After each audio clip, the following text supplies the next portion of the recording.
अस्सलामुअलैकुम दोस्तों, जुहान kitchen garden में अमजद अली हैदरी हाज़िर खिदमत है। आज मैं बताऊंगा जून जुलाई में वेजिटेबल प्लांट को बीज कैसे लगाने हैं, उसको ट्रांसप्लांट कैसे करना है और उसकी केयर कैसे करनी है ताकि हमारे नन्हे पौधे इस गर्मी के मौसम में अच्छी ग्रोथ कर सकें। वीडियो को मुकम्मल देखिए, लाइक और शेयर भी कर दें दोस्तों, इससे मेरी हौसला अफजाई हो जाती है। तो प्रोसेस शुरू करते हैं। बिस्मिल्लाहिर्रहमानिर्रहीम। दोस्तों, जो हार्ड स्कैन वाले बीज होते हैं जैसे करेले का हो गया, कद्दू का हो गया, इसको आपने 8 घंटे पहले पानी में भिगो देना है। उसके बाद इसको सीडलिंग करना है। तो सीडलिंग करने के लिए जो आपने सोइल तैयार करनी है उसमें 50% आप कोकोपीट्स ले लें, उसमें 20% जो हमारी गार्डन सोइल मिला लें और 30% यानी 30% उसमें कोई भी गली हुई खाद मिला के अपने पॉट जिसमें भी आप गिलास में या किसी चीज़ में उगा रहे हैं उसमें भर लें। तो आपके पौधे बहुत अच्छी तरह से जर्मिनेट होंगे।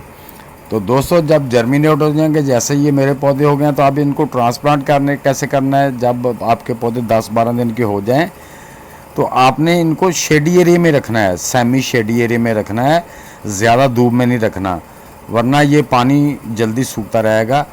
और इसमें ये देखें जैसे मैं लगा रहा हूँ, आपने भी ऐसे, मेरे ये जो बारिश हुई थी उससे मिट्टी इतनी वो गीली हो गई क्योंकि मैंने इसमें काफ़ी मटेरियल ऐसा मिक्स किया है जो वाटर होल्डिंग रखता है। तो बारिश बहुत तेज़ हुई जिसकी वजह से पानी खड़ा हो गया। पौधे अभी छोटे थे, मैंने उसकी मिट्टी को बड़ा ढीला किया, लेकिन उसके बावजूद मेरे पौधे जो थे करेले के वो सूख गए।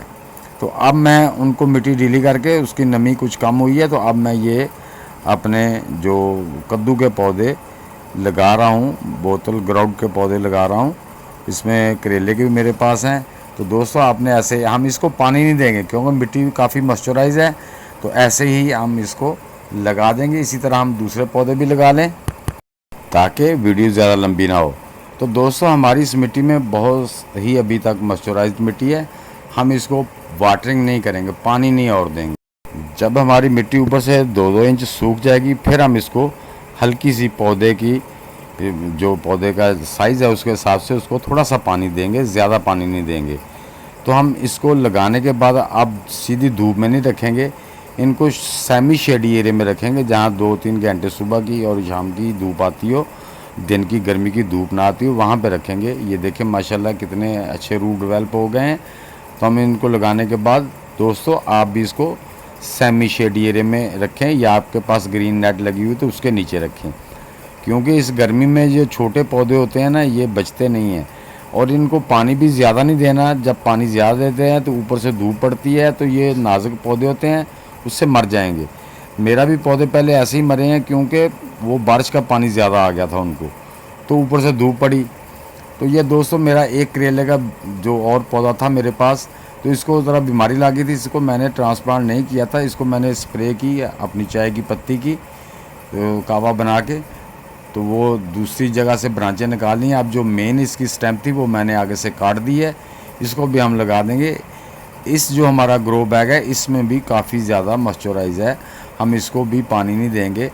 पौधे को एज इट इज़ निकाल के इसके अंदर रख के साइडों से मिट्टी लगा देंगे।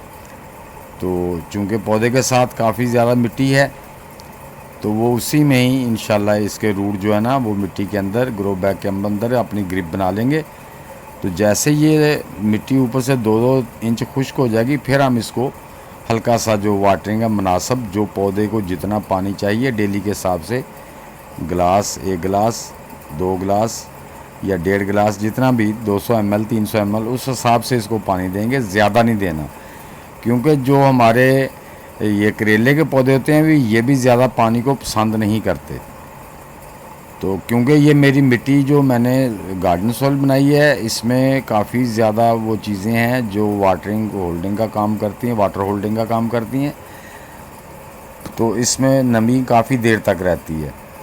तो हम अपने पौधों को सेमी शेडी एरिया में रखना है दोस्तों।